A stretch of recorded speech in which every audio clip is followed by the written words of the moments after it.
Salam jumpa pemirsa, malam hari ini kembali bersama Manage Your Mind. Mind is not everything, but everything comes from your mind. So, manage your mind.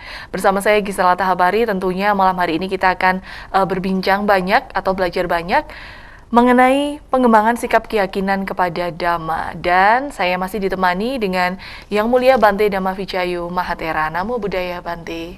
Suki Hontu, Namo Buddhaya. Kebahagiaan menjadi milik kita bersama, bila mana kita bersama-sama memiliki kebijaksanaan dalam batin dan pikiran kita bersama, itulah sumber kebahagiaan kita bersama. Oke, senang sekali ya pemirsa ya ketika saya bertemu langsung dengan Bante, ini bahagia gitu ya Bante ya, aura bahagianya ini tercermin gitu ya pemirsa ya. Tentunya pemirsa yang di rumah boleh nanti merasakan kebahagiaan yang juga kami rasakan bersama-sama di studio pada malam hari ini. Oke, baik Bante, tema kita malam hari ini adalah mengembangkan sikap keyakinan kepada Dhamma. Mungkin pemirsa di rumah ini belum juga banyak yang mengetahui juga Bante. Sebenarnya ketika kita berbicara tentang Buddhis tentunya adalah Sang Buddha. Nah, sebenarnya siapa sih Bante Sang Buddha ini? Ya, inilah yang dikatakan. Beliau adalah manusia biasa seperti kita, tetapi beliau memang sudah menyempurnakan paramita yang perlu disempurnakan dalam kelahiran yang tak terhitung banyaknya, sehingga pada saat terakhir, yaitu menjadi Siddhartha Gautama, ketika dia itu untuk menyempurnakan yang terakhir, dia harus menyepih untuk selama 6 tahun belajar, memahami dan mengerti tata kelola cara berpikir, sehingga akhirnya dia menemukan ada inti di dalam batin kita yang di mana letaknya itu, di situ kita akan bebas dari semua penderitaan. Saat itulah yang dikatakan ketika dia mencapai pencerahan sempurna, baru dia dikatakan mendapatkan gelar Sang Buddha. Bukan Siddhartanya yang dikatakan Buddha, tetapi pencerahan agung yang diperoleh oleh Sang Buddha di dalam batin yang merupakan inti sang batin itu diletakkan di sana, semua energi pikirannya dia terbebaskan dari semua penderitaan. Ternyata semua yang beliau temukan ini adalah berlian yang sangat-sangat berharga, terang benderang dan tidak pernah gelap lagi. Dan selama itu pula 45 tahun beliau bersih dari pengotor-pengotor sang batin. Apapun titik penderitaan sudah tidak pernah muncul lagi dalam batinnya, karena dia sudah menemukan kedamaian yang mutlak itu. Itulah yang dikatakan sudah menemukan hakikat Tuhan yang Maha Suci. Maka alangkah indahnya kalau semua orang sudah damai, hening, bersih, jernih, dan tidak ada pengotor, tidak ada terjadi pemerkosaan, tidak pernah terjadinya korupsi, pencurian, perampokan, pembunuhan, tidak akan ada di dunia ini. Itulah yang dikatakan. Yang menggerakkan adalah batin dan pikiran kita, sehingga kalau batin dan pikiran sudah bersih, ucapan bersih, tingkah laku bersih, itulah jaminan damai dan bahagia di dunia ini akan terciptakan dengan nyata. Ketika selesai di dunia ini, tidak membutuhkan agamamu opo, tetapi yang dibutuhkan gelombang pikiran kita sudah sampai di mana. Ketika Sang Buddha mencapai kebuddhaan, gelombangnya itu namanya 10 dengan pangkat tak berhingga, jadi sudah terbebaskan dari semua lahir dan mati, sehingga itu yang dikatakan Buddha telah mencapai Nibbana atau menyatu padu dengan hakikat Tuhan yang Maha Suci. Maka Tuhan Maha Suci di dalam agama Buddha memang jauh berbeda, tetapi Anda silakanlah mempelajari agama masing-masing, tetapi Sang Buddha tidak pernah menjelaskan permulaan dunia yang terciptanya bagaimana, siapa manusia yang pertama itu gimana. Karena itu sama-sama tidak ada yang tahu. Sang Buddha tidak pernah menekankan untuk mengajarkan ilmu yang seperti ini. Tetapi Sang Buddha menekankan, marilah kita belajar ilmu kenyataan sing nyata yang mampu membuat kita lebih damai dan lebih bahagia. Yaitu belajar kitab suci yang ada di dalam diri kita yang dikatakan Dhamma. Yaitu melalui mata, telinga, hidung, mulut, tubuh, dan pikiran. Itulah yang dibahas dan kita alamin bersama. Suka duka, cinta benci, untung rugi, semuanya juga melalui keenam indera kita ini, dan tergantung bagaimana kita memberikan respon. Kalau banyak negatif yang masuk, respon negatif, kita menderita sendiri. Maka Sang Buddha yang meminta, ayolah kalau kita tidak mau menderita, ikutin, hentikan yang negatif itu, jangan masuk ke dalam keenam indera kita. Jaminan nyata, kita semua akan mendapatkan manfaat berkurangnya penderitaan kita.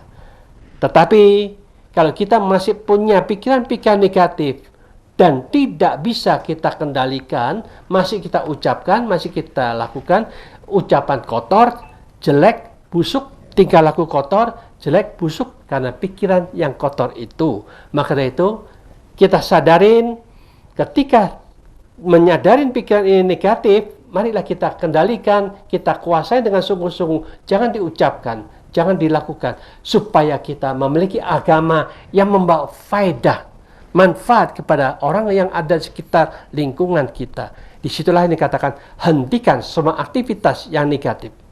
Lalu kita bersama-sama, ayolah kita bergembira ria untuk memasukkan program-program yang positif, yang berguna, yang bermanfaat, yang membuat kita pribadi lebih damai dan lebih bahagia. Kalau kita sudah damai dan bahagia dengan mengikuti sistem seperti ini, program seperti ini, akhirnya program ini kita kembangkan bersama di dalam pikiran kita, bagaimana kita mengendalikan pikiran, bagaimana kita membiasakan berpikiran positif, bagaimana kita menenangkan gejolak pikiran, dan bagaimana kita membersihkan batin kita.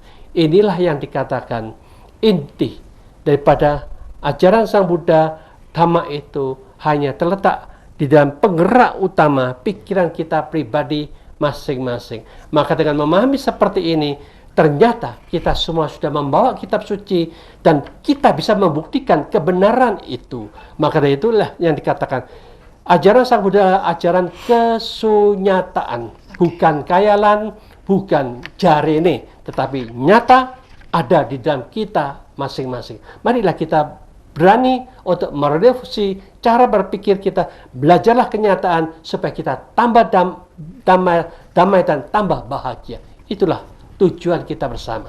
Oke, baik. Bante tadi juga menjelaskan adanya pengendalian pikiran. Sang Buddha juga mengajarkan adanya supaya kita bisa mengendalikan pikiran. Nah, caranya seperti apa sih Bante agar pikiran-pikiran yang namanya manusia pasti ada pikiran-pikiran liar gitu ya Bante yang langsung datang, boleh disaring. Seperti apa Bante caranya supaya pikiran-pikiran yang datang, pikiran-pikiran jelek atau negatif yang datang ini tidak kita lakukan cepat-cepat gitu, tapi boleh kita tahan gitu. Seperti apa Bante caranya? Ya, inilah yang dikatakan semua ini pengendalian tidak bisa kita peroleh dengan percuma, tetapi semuanya harus dilatih dengan sebaik-baiknya.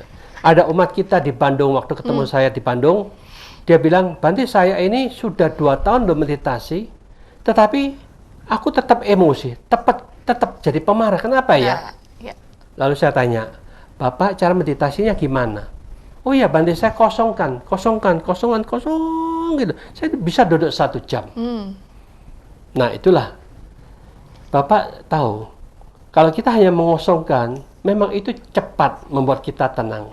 Tetapi itu bukan pengendalian. Maka dari itu, Sang Buddha mengatakan bahwa kita bisa emosi, bisa marah itu disebabkan kita kurang pengendalian.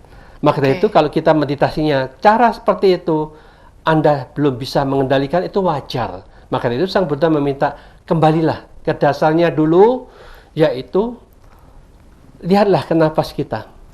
Itu ada objek utama, pikiran hanya memusat pada nafas terus menerus.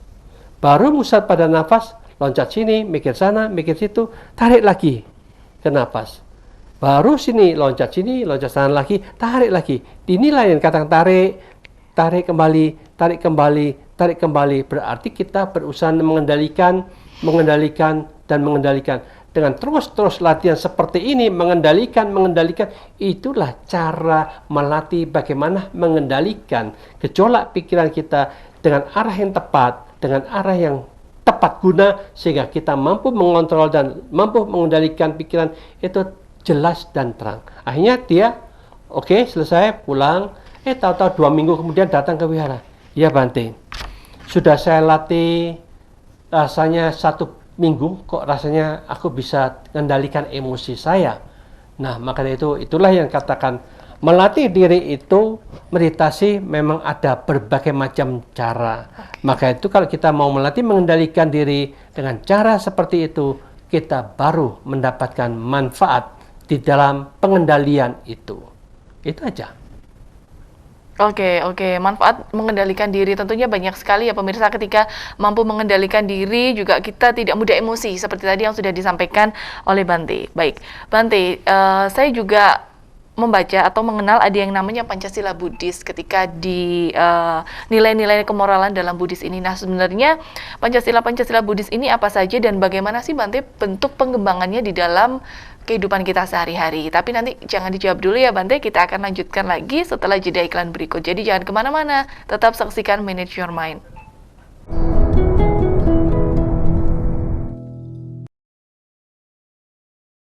Terima kasih pemirsa, Anda masih bersama Manage Your Mind. Mind is not everything, but everything comes from your mind, so manage your mind. Tentunya semua berawal dari pikiran, namun bagaimana caranya untuk kita bisa mengendalikan pikiran tersebut? Tentunya bersama Yang Mulia Bante Dhamma Wijayo Mahatera kita akan kembali berbincang. Kita akan kembali belajar bersama ya pemirsa untuk bisa mengendalikan energi positif saat ini. Oke, Bante, dalam Buddhis juga dikenal dengan adanya Pancasila Buddhis. Sebenarnya ini pengembangannya seperti apa sih Bante jika dilakukan dalam kehidupan sehari-hari? Sesungguhnya Pancasila Buddhis itu adalah jalan orang-orang yang pandai menggunakan ucapannya. Oke. Orang yang tidak pandai cara mengucapannya itu mereka ngomongannya sudah sakarpe dewe, sesuka-sukanya, sembrono karena tidak ada aturan mana yang benar dan mana yang salah. Maka dari itu yang dikatakan kita harus memahami apa itu ucapan yang benar dan apa itu yang dikatakan ucapan yang salah. Kalau kita tidak tahu antara benar dan salah, akhirnya kita sembrono sakarpe dewe. Tetapi kalau kita tahu jalur yang salah sebagai salah, tetap salah. Siapapun juga caci maki, kata-kata kasar, mengfitnah, berbohong, kata-kata omong kosong yang tidak ada gunanya. Ini adalah sesuatu kata-kata yang tidak ada faedahnya, yang menunjukkan dia tidak pandai. Dan cara berbicara yang diomongkan adalah sampah-sampah yang busuk-busuk yang tidak ada gunanya. Tetapi kalau kita bicara bagaimana kita bisa menghindari yang negatif itu, lalu bicara sesuatu yang positif, yang bermanfaat, yang memberikan motivasi, yang menunjukkan jalan untuk menciptakan tenang dan damai. Bagaimana cara membersihkan batin. Kata-kata ini sangat-sangat berfaedah, marilah kita kembangkan. Disitulah yang dikatakan, kalau semua orang berbicara yang positif dan berguna, bermanfaat, bermotivasi seperti ini, energi positif akan menyebar kemana-mana. Demikian juga tingkah laku kita. Kita harus tahu mana yang dikatakan tingkah laku yang negatif. Kalau tingkah laku yang negatif, itu menunjukkan dia tidak pandai menggunakan tubuh jasmaninya, suka memukul, akhirnya tanpa disadarin, pukulan, tendangan itu bisa mematikan, membuat kematian bagi makhluk yang lainnya. Suka seenaknya anak dewe mengambil barang apapun juga sudah tidak peduli, ambil sini ambil sana, akhirnya kita terbiasa mencuri. Kalau sudah terbiasa mencuri kecil-kecilan, lama-lama kalau kita jadi pejabat bisa korupsi. Kalau korupsi terjadi karena dia membutuhkan lebih banyak lagi, mau lebih banyak, serakahnya berkembang, otomatis itulah yang menyebabkan dia bisa gampang mendapatkan uang, akhirnya bisa disalahgunakan dengan menggunakan uang itu mencari pasangan-pasangan hidup yang bisa menyenangkan dia, sehingga terjadinya perselingkuhan, terjadinya hal-hal yang negatif di mana-mana, akhirnya semuanya terjadi, ya otomatis mereka mau menghilangkan semua itu, merasa bangga dan senang, mabuk-mabukan lagi supaya dia tergila-gila lagi.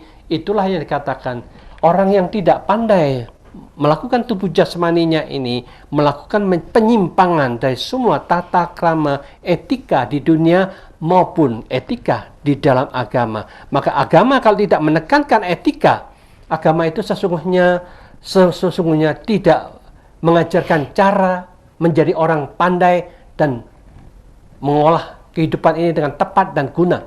Tetapi Orang yang beragama dengan tepat dan guna itu, dia harus mengajarkan cara tingkah laku yang benar dan baik, tidak membunuh, tidak mencuri atau mengambil barang yang bukan miliknya, dan tidak perlu berkorupsi terhadap siapapun juga, tidak melakukan persinahan, hubungan seksual yang salah, otomatis jangan tidak mabuk-mabukan. Menjaga semua ini, kalau ini bisa dihindarin semua itu, Sang Buddha katakan dia telah melakukan dengan pandai, cerdas, cerdik di dalam tubuh, aktivitas tubuh jasmaninya, sehingga itu akan membuat dia terlihat orang yang agun, orang yang melaksanakan agama, etika dengan tepat guna, otomatis dia orang baik. Tetapi siapapun juga, dia beragama apapun juga, kalau menyimpang, otomatis omongannya kok elek yo, tingkah laku kok elek yo, semuanya kok busuk yang dilakukan, jadi tidak dihargain. Kita katakan itu jelek, jorok, kotor, busuk, tetapi dia tetap menjalankan semua itu. Di situlah yang dikatakan agamawan atau bukan agamawan akan terlihat dalam ucapan, akan terlihat dalam tingkah laku mereka. Marilah kita tunjukkan ucapan yang benar, tingkah laku yang baik dan benar, pasti kita akan menjadi orang yang sungguh-sungguh beragama, bukan cuma di KTP. Sehingga dengan demikian inilah yang dikatakan agama akan membawa damai dan bahagia bagi semua pihak. Siapapun yang menyimpang dari kedamaian, selalu mengadu domba, memfitnah, mencaci maki, dia adalah bisa kita katakan ya melanggar dari semua agama. Secara kasar dikatakan bisa menjadi kasihan ya. Jadi jangan menjadi, marilah kita menjadi agamawan yang sungguh-sungguh, yang mulia, yang agung, yang terlihat baik, jelas, tegas di dalam tata cara ucapan, tingkah lakunya. Itulah orang yang pandai dalam mengaktivitas kehidupan masing-masing. Oke, baik Bante. Tapi terkadang kita juga gampang terpengaruh atau gampang mudah ikut ke jalur yang salah gitu Bante. Kadang gampang terprovokasi ini dan itu. Nah sebenarnya bagaimana cara untuk bisa meredamnya Bante? Nah inilah yang dikatakan kita memang harus setiap hari itu introspeksi. Apa saja masalah yang kita hadapin hari ini, pagi, siang, sore, sampai malam, kita catat. Oh masalah kita tadi kok emosi ya, aku marah ya, kenapa? Oh ternyata aku memasukkan kata-kata busuk itu, sehingga kita terpengaruh dan kita membawa itu, sehingga membuat kita juga ikut emosi, ikut marah. Oh kalau gitu gimana ya caranya? Nah kita harus cari caranya. Oh ternyata caranya satu-satunya, jangan mendekatin orang-orang yang tidak bagus itu, yang tidak baik. Otomatis supaya kita tidak terinfiltrasi. Karena virus-virus mereka, otomatis kita menjauh dari mereka, itu cara salah satunya. Kalau kita masih mendekat dari mereka, kita tutup telinga. Jangan memasukkan hal-hal negatif itu. Kalau itu sudah masuk, ya kita jangan simpan di dalam memori kita. Maka dengan demikian kita cepat-cepat delete yang sudah tersimpan itu, delete, buang. Karena ini kotor, ini jelek, ini busuk. Aku tidak mau menyimpan hal-hal yang tidak berguna itu, karena kita tahu itu sampah, itu busuk. Marilah kita cara seperti ini, renungkan tiap malam seperti ini, otomatis lama-kelamaan kita akan mengerti, oh bagaimana saya harus menjalankan tekniknya supaya kita tidak terkena virus oleh mereka itu. Oke, mengintrospeksi diri ya. Tadi Bante menyampaikan bahwa harus mengintrospeksi diri seperti itu. Nah, namun terkadang dalam introspeksi diri ini kita justru susah Bante untuk bisa mengintrospeksi diri kita sendiri. Kadang yang kita lakukan adalah justru kita mencari kesalahan orang lain. Nah, ini menurut Bante seperti apa Bante sikap seperti ini? Ya, itulah yang tadi kan dikatakan alangkah indahnya kita catat. Masalah apa saja yang terjadi, apa yang menyebabkan, oh ini dari teman-teman kita yang ngomong ini menyebabkan saya begini. Oh kalau gitu kita berkumpul dengan teman ini menyebabkan. Oh kalau gitu kita harus menjauh dari teman itu. Nah ini kita berulang-ulang. Memang latihan itu tidak bisa sekali atau cuma seminggu, tetapi berulang-ulang tiap hari kita melatih, merenungkan, mencatat, menganalisa harus bagaimana kita merubah tiap hari, karena tiap hari adalah, tiap detik adalah tahun baru bagi kita, selalu memperbaharui teknik cara berpikir untuk mengatasi masalah demi masalah. Orang yang seperti inilah yang dikatakan dia sungguh-sungguh mau belajar. Tiap saat tiap detik ada sesuatu yang terbarukan muncul dalam pikiran kita. Pikiran itulah yang selalu kita perbaharui setiap saat, otomatis kemajuan yang kita harapkan, merubah menuju yang lebih baik, merubah menuju yang lebih tinggi, merubah menuju yang lebih mulia. Itulah sesungguhnya kita bisa menggunakan waktu kita untuk mengevaluasi diri setiap saat. Bagaimana tekniknya, caranya, lalu dijalankan, dilakonin dengan sungguh-sungguh. Karena agama bukan cuma dipercaya, tetapi caranya, jalan keluarnya, dan way out-nya yang jelas, kita laksanakan, kita jalankan, baru kita mendapatkan hasil. Kalau kita diajarkan percaya, kita tidak mendapat apa-apa, kosong, dan tidak mendapatkan manfaat apapun juga dengan ilmu kepercayaan apapun juga yang kita peroleh itu. Inilah yang dikatakan, sayang sekali kita belajar ilmu, tetapi ilmunya tidak membawa manfaat, lalu buat apa kita meneruskan ilmu itu? Oke, baik. Saya setuju tadi dengan Bante ketika Bante menyebutkan bahwa setiap detik ini adalah tahun baru. Jadi nggak harus menunggu tahun baru untuk kita bisa berubah ya Bante ya. Tapi setiap detik, setiap saat, dimanapun kita harus mewujudkan diri kita untuk bisa berubah ke yang lebih baik. Begitu ya Bante? Ya, itulah yang dikatakan mempelajari agama Buddha itu. Sang Buddha sudah mengatakan tiap detik pikiran kita ini super aktif. Maka terkadang kita nyoncom ke bawah yang paling rendah karena benci dan marah. Terkadang kita penuh dengan cinta kasih naik ke atas. Inilah gerakan gelombang pikiran kita naik dan turun terus-menerus. Maka dari itu kita bagaimana menjaga pikiran kita, belajar untuk memahami tiap detik ada lahir dan mati berulang-ulang muncul dalam energi pikiran kita, karena pikiran itulah sesungguhnya yang menentukan kelahiran kita yang selanjutnya. Kalau kita selalu tinggi terus, akhirnya kita juga lahir di kondisi yang tenang, damai, hening. Seperti itulah yang telah kita ciptakan, dibiasakan dengan pola-pola pikir kita seperti itu. Kita meninggikan batin dan pikiran kita, kita sudah tahu, kita sudah kondisi hening, jernih, damai, dan selalu bahagia. Tetapi kalau kita jengkel, mongkel, benci, tidak senang, wah, kita tertekan di tempat yang rendah, jadi kita lahir dalam kondisi yang tidak menyenangkan saat ini, dan dilanjutkan nantinya kita juga tidak senang di alam selanjutnya. Oke, baik. Berarti tinggal pemirsa yang boleh memilih ya Bante ya, mau hidup di dalam kejengkelan seperti yang tadi sudah saya Bante sampaikan, di dalam kejengkelan, ataupun ingin hidup di dalam kebahagiaan seperti yang sudah diajarkan oleh Sang Buddha Dhamma, seperti itu. Oke, baik. Nanti kita akan lanjutkan lagi ya pemirsa di Manage Your Mind. Jadi jangan kemana-mana, tetaplah bersama kami.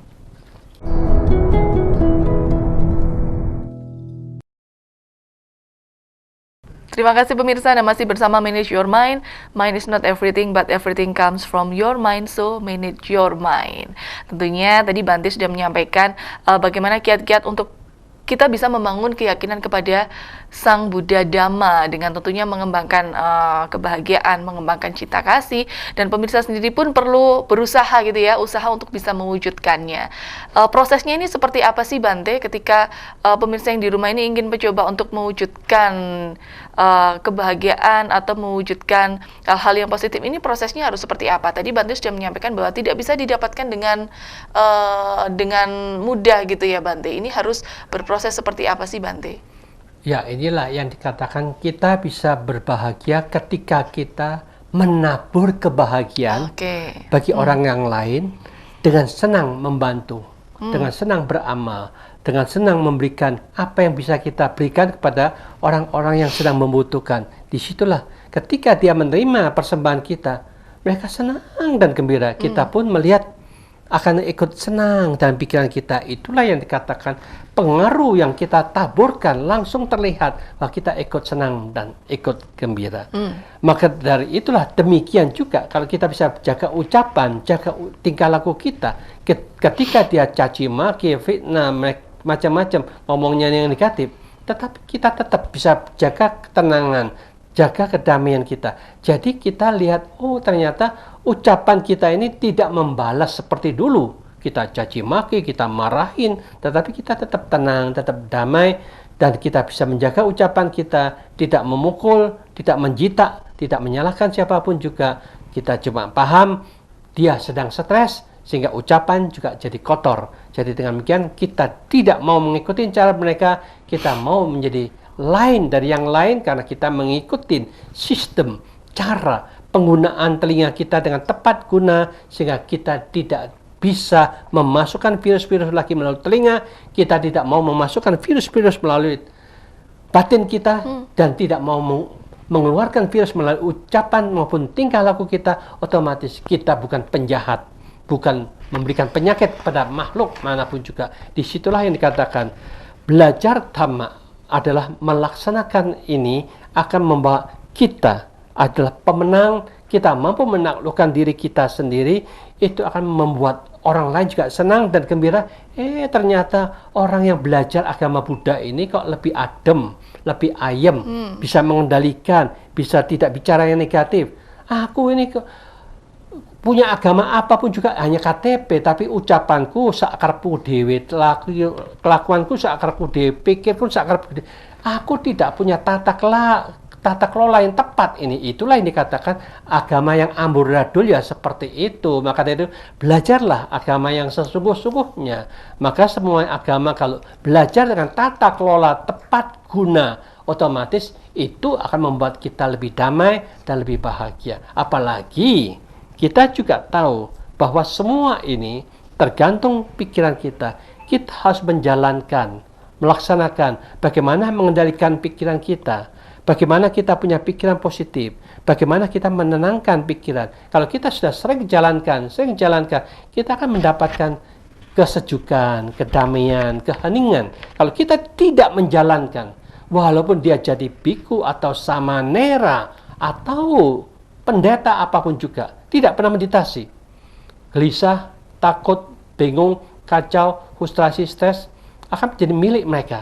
Karena meditasi itu bukan hanya milik para biku, tetapi semua orang yang ingin mendapatkan ketenangan, yang ingin mengendalikan pikirannya, ingin membiasakan berpikiran positif, sehingga ketenangan dan kedamaian akan mereka peroleh. Bila mana ini dijalankan, otomatis mereka akan merasakan manfaat meditasi itu sungguh-sungguh muncul, tenang, damai, dan mereka peroleh dengan nyata, tidak usah nanti menunggu mati baru kita tenang di alam yang penuh kedamaian. Kalau itu kita katakan nanti mati baru kita dapatkan, sesungguhnya kita hanya dibodohin. Tetapi ada cara untuk membuat kita tenang, damai dalam hidup yang nyata saat ini. Mengapa kok tidak pernah dicoba? Maka dari itu kita harus berani untuk mengikuti, melawan guru-guru yang mengajarkan cara yang salah, ikutin cara yang benar, dilatih, dicoba, dilaksanakan. Benarkah ini akan membuat aku lebih tenang, lebih terkendali, lebih damai, lebih punya pikiran positif? Kalau dicoba, dijalankan, otomatis kedamaian, pikiran positif, terkendali akan kita rasakan dalam hidup ini. Ternyata betul-betul ada hasilnya loh, latihan pikiran. Itulah yang dikatakan terbukti nyata. Kita membuktikan bahwa apa yang diajarkan Sang Buddha itu nyata, jelas, tegas, dan bisa kita rasakan pada saat ini juga. Oke, baik. Bante, berarti belajar meditasi ini bisa dilakukan oleh semua orang ya, Bante ya? Tidak hanya meditasi, tadi Bante katakan tidak hanya milik Budi saja, tetapi semua orang pun boleh berlatih meditasi. Bolehkah Bante ketika ada seseorang yang ingin datang ke wihara untuk belajar meditasi, gitu? Seperti apa, Bante? Sebetulnya boleh-boleh aja. Tetapi kan kita harus tahu, jujur aja. Banyak agamawan mengatakan, kalau kamu pergi ke tempat ibadah yang lain, duso, walak, ya.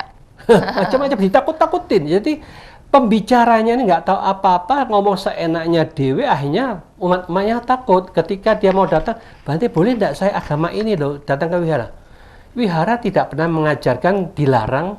Wihara hanya tempat siapapun yang mau mencari ketenangan, kedamaian, silakan datang. Siapapun juga boleh datang. Maka dari itu, meditasi itu bukan hanya untuk umat Buddha. Untuk semua orang yang memiliki pikiran dan memahami kondisi pikirannya itu, kalau mereka sedang tidak tenang, masih gelisah, takut, cemas, bingung, kacau, frustrasi, dan stres, maka itu satu-satunya jalan. Tidak ada jalan yang lain yang paling ampuh.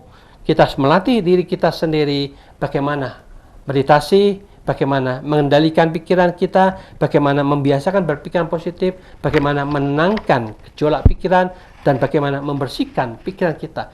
Itulah harus dilatih berulang-ulang, dibiasakan sampai kita mahir dalam pengendalian, mahir dengan berpikiran positif, mahir menenangkan gejolak pikiran, mahir sampai membersihkan batin kita. Jadi itu kita harus jadi expert. Semuanya harus mahir sendiri, bukan tergantung nasib atau takdir yang siapa yang menentukan. Itu Sang Buddha tidak pernah membahas masalah itu karena sesungguhnya tidak ada yang tahu kebenarannya, apakah ada takdir yang atas menentukan kita menjadi penjahat, menentukan kita menjadi koruptor. Tidak. Itu yang menentukan, yang menakdirkan adalah pikiran kita sendiri. Maukah kita menaklukkan sifat-sifat jahat kita untuk demi kepentingan kesejahteraan, kemakmuran, dan kebahagiaan. Siapapun yang mampu menaklukkan pikiran jahatnya sendiri dan merubah menjadi pikiran yang baik, yang positif, mengembangkan dengan sungguh-sungguh, otomatis perubahan akan terjadi karena kita mau berubah, mengikuti jalan kebenaran, otomatis kebenaran akan terlihat di mana-mana.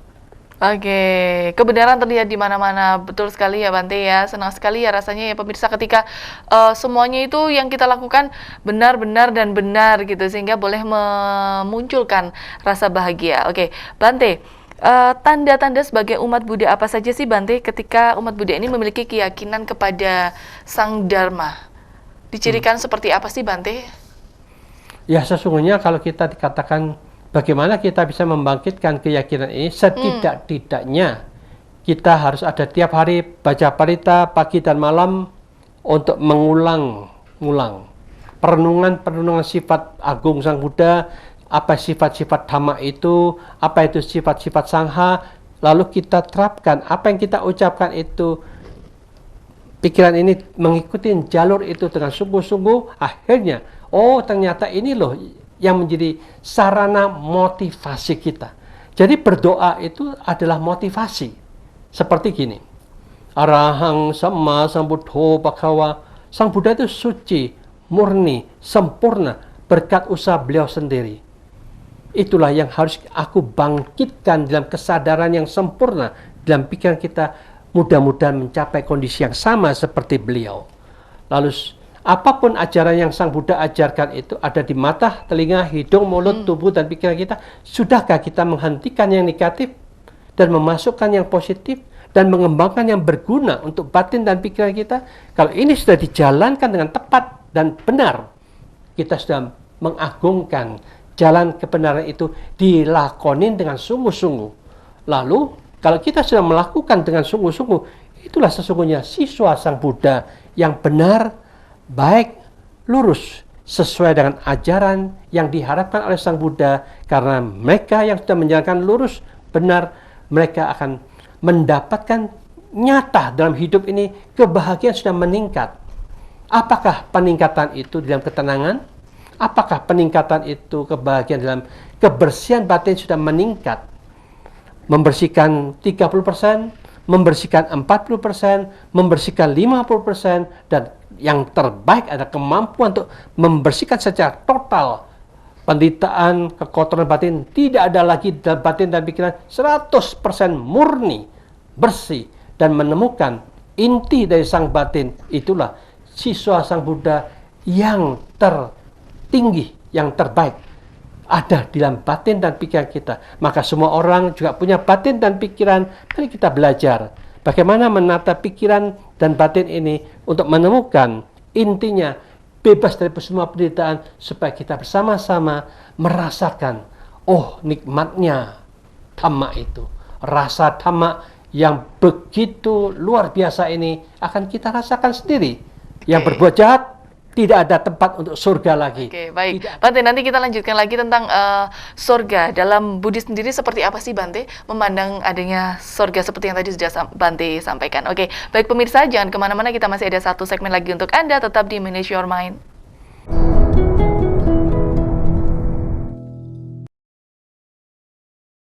Masih dalam manage your mind, mind is not everything, but everything comes from your mind, so manage your mind.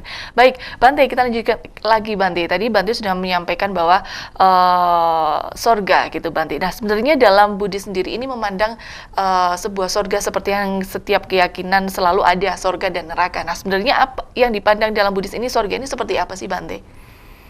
Ya, surga itu adalah kondisi alam yang penuh kebahagiaan. Oke. Maka itu, kalau kita di dunia ini sudah menciptakan kebahagiaan, pikiran kita selalu bahagia, kita punya hak dengan alami. Kita masuk gelombang yang penuh dengan kebahagiaan. Tetapi, kebahagiaan itu di alam-alam surga, menurut versi agama Buddha itu, dilihat dengan mata batin. Setiap orang yang punya kemampuan, Sang Buddha melihat dengan jelas. Itu ada 26 tingkatan surgawi. Tetapi ini bukan hanya Sang Buddha. Siapapun juga yang latihan dengan sungguh-sungguh bisa melihat dan bisa mengetahui mencapai tingkatan-tingkatan itu. Maka dari itulah surga yang paling bawah itu adalah tingkatan pertama. Itu ada 6 tingkatan surga. Hanya cukup kita berbuat baik dan jaga sila. Itu bisa masuk 1 sampai ke 6 ini. Berarti dana kita jalankan, sila kita laksanakan, 10 tahun kita akan di surga tingkat pertama. Kalau kita bisa 20 tahun surga tingkat kedua, sampai 60 tahun berturut-turut kita surga ke 60. Maka jangan nanti katakan, nanti aja di Swiss tuwek baru kita tobat berbuat baik. Belum tentu kita akan bisa mencapai usia tua. Oke. Karena kematian kita sudah lihat, banyak orang yang masih muda tahu-tahu mati, tahu-tahu kecelakaan, tahu-tahu begini dan begitu, keracunan, macam-macam. Jadi dengan demikian kita jangan membodohin orang, wes salah lu, muda ojo seperti itu, engkau wis tuwek aja berbuat baik. Kata-kata itu tidak tepat. Karena Sang Buddha katakan 10 tahun harus terus-menerus kita berbuat baik, baru tingkat pertama sepenuhnya 9 juta tahun kita di sana. Kalau kita bisa 20 tahun kita nanti masuk surga tingkat kedua, 36 juta tahun lebih lama lagi, dan seterusnya. Kalau kita 30 tahun lebih lama lagi, lebih bahagia, lebih quality yang berbeda, sampai tingkatan ke-6. Jadi itulah yang dikatakan, kalau kita mau lebih tinggi, ternyata di alam yang lebih tinggi itu, dia memiliki batin yang lebih halus, lebih damai, yang dikatakan alam Brahma. Alam Brahma ini ada 12 tingkatan.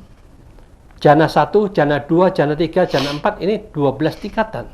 Nanti dibagi-bagi lagi, otomatis inilah yang dikatakan bahwa gelombang energi kita di tingkatan mana kita akan masuk jana ke sana.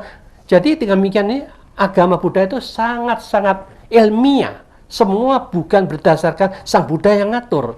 Sang Buddha yang menemukan semua itu dan menjelaskan.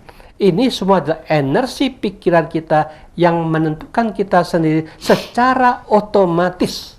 Kita langsung ke alam sana. Maka dari itu kalau kita mau masuk di alam yang lebih tinggi lagi, kita masuk namanya arupa jana, ada 4 tingkatan. Itu jadi 12, jadi 4, ada 16. Nah, lalu ada 10 tingkatan alam-alam yang dikatakan sudawasa. Ada dimiliki orang-orang yang sudah mencapai tingkat kesucian yang ketiga. Mereka menunggu waktu untuk menyempurnakan keadaan batin dan pikiran kita. Apakah perlu 10-100 juta tahun atau 1 triliun tahun, kita tidak ada yang tahu, karena itu sudah bukan bagian kita untuk membahas. Mereka menunggu waktunya, tergantung tinggi rendahnya mereka, berapa lama mereka akan di sana. Otomatis itulah ketika dia sempurna di situ, bebas dari sana, mereka akan keluar dari alam 31 alam kelahiran dan mati ini. Bukan ciptaan Sang Buddha, tetapi berproses secara alami sesuai dengan gelombang pikiran kita. Itulah yang dikatakan energi pikiran bukan milik siapa-siapa, karena semua tahu bahwa energi bukan diciptakan siapa-siapa, pikiran juga bukan diciptakan siapa-siapa. Mereka berproses secara alami, sehingga memahami seperti ini. Ketika kita menderita, kita masuk neraka, kita tidak bisa protes. Karena sesuatu, kalau kita mengatakan neraka nanti juga ditentukan dari si X, akhirnya kita akan bisa mengatakan, waduh kamu si X ini kok begini ya, kok tego masuk neraka alam semesta yang begitu lama dan abadi lagi. Anda salah sekali. Jadi tidak benar itu diciptakan oleh si X, tetapi diciptakan oleh kebiasaan pikiran kita yang sangat jorok dan jelek sekali. Kita gelombangnya cocok di jorok dan jelek sekali. Dengan demikian wajarlah seperti itu. Jadi jangan menyalahkan, hati-hatilah dengan pikiran kita sendiri supaya kita bersama-sama tidak kecemplung di alam yang paling menderita. Demikian juga alam yang lain juga tergantung sampai di mana keserakahan kita. Kalau kita serakah berat, serakah sekali, kita akan menderita di alam-alam kelaparan yang sangat lama dan sangat menderita. Dan akhirnya nanti kalau kita lahir lagi, sudah berapa triliun tahun kemudian, kita lahir di alam manusia, kita juga di alam yang namanya keluarga yang sangat-sangat miskin, tidak ada apa-apa di sana, karena kita menderita di situ. Mungkin apakah seperti di Afrika, kita menderita kesusahan makanan, kesusahan minuman, kesusahan segala-galanya, sehingga kita menderita sesuai dengan bibit kita yang ketabur. Seperti itulah kita akan memperolehnya. Tetapi kalau kita senang berbuat baik, otomatis kekuatan kebaikan itu membuat kita masuk di alam-alam surga. Ketika kekuatan 9 juta tahun ini habis, kita lahir dalam keluarga, gelombang kita di dalam keluarga yang punya harta, kita dalam keluarga yang kaya raya. Kalau kita seperti ini, otomatis kita akan bisa membagi-bagikan, berbuat baik lagi di alam itu, di alam manusia lagi. Inilah yang dikatakan hukum lahir, hukum karma, bukan milik siapa-siapa. Kita diminta belajar untuk menganalisa, belajar untuk menyelidikin, belajar untuk mengetahui kebenaran itu. Dengan cara meditasi, kita bisa memahamin, karena semua yang lalu-lalu itu tersimpan di dalam memori kita. Karena apapun bibit yang positif dan negatif itu tersimpan, akan terbentuk dalam permainan pikiran kita, yang kita membuat kita bahagia. Permainan ini juga membuat kita menderita. Inilah yang dikatakan permainan itu ada surga maupun neraka dari permainan bentuk-bentuk pikiran kita sendiri yang kita tabur di dalam memori kita. Kalau kita mampu melihat, menguasai memori ini, kita akan lihat kehidupan-kehidupan yang lampau dengan jelas dan terang, karena ini sudah ada simpanan di dalam memori kita dan tidak bisa dibohongin oleh siapapun juga. Anda akan menyaksikan kebenaran itu. Demikian juga akhirnya kebenaran yang membuat kita bisa bahagia atau menderita adalah permainan pikiran kita.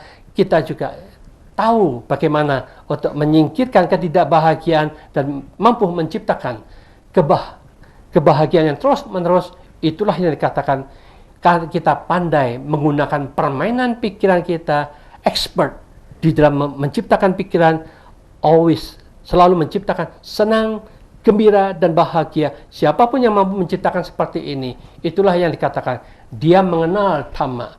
Karena Dhamma sesungguhnya adalah kemampuan menciptakan senang, gembira, dan bahagia.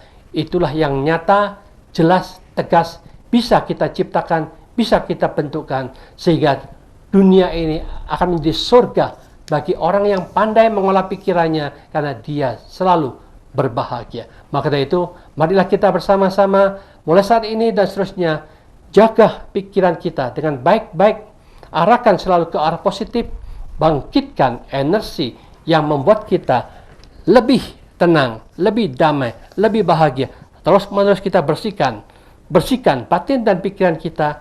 Inilah jalan yang harus kita tempuh bersama supaya kita memiliki batin kita dibersihkan, terang benderang, akan muncul 70%, pada satu saat 30%, muncul lagi menjadi 40%, muncul lagi lebih terang lagi, bersihkan terus sampai bersih terang benderang. Disitulah berlian yang sangat berharga yang merupakan tujuan kita bersama untuk menemukan inti bebasnya dari semua penderitaan, bebasnya semua pengotor batin kita, di sanalah yang dikatakan, yang kita harapkan nibbana bisa kita ciptakan, kita bentuk, kita rasakan dalam kehidupan ini. Inilah yang dikatakan realita ternyata bisa dikembangkan oleh semua makhluk, semua orang. Semoga semuanya damai, hening, jernih, dan selalu bahagia. Itulah harapan apa yang diajarkan Sang Buddha, kita terapkan bersama sehingga kejernihan, kedamaian, dan kebahagiaan akan menjadi milik kita bersama. Semoga semua makhluk hidup berbahagia. Sekian, terima kasih. Terima kasih Bante. Baik pemirsa, Bante tadi sudah menyampaikan banyak ya tentang bagaimana caranya untuk kita bisa membersihkan batin dan pikiran kita, untuk menghindarkan diri kita untuk kekotoran batin ini, mengikis seperti apa. Jadi diharapkan dengan adanya Manage Your Mind pada malam hari ini boleh membawa manfaat kepada pemirsa yang di rumah, khususnya bagaimana mengembangkan sikap keyakinan kepada Dhamma ini dengan selalu untuk membersihkan pikiran dan batin kita. Seperti itu. Baik, sepertinya kita sudah ada di akhir segmen pemirsa. Terima kasih sekali lagi untuk kebersamaan Anda dalam 1 jam ini bersama Manage Your Mind. Saksikan Manage Your Mind selanjutnya di episode berikutnya. Saya Gisela Tahapari dan kru yang bertugas pamit dari hadapan Anda. Terima kasih dan salam dari kami. Mind is not everything, but everything comes from your mind. So, manage your mind. Sukihontu.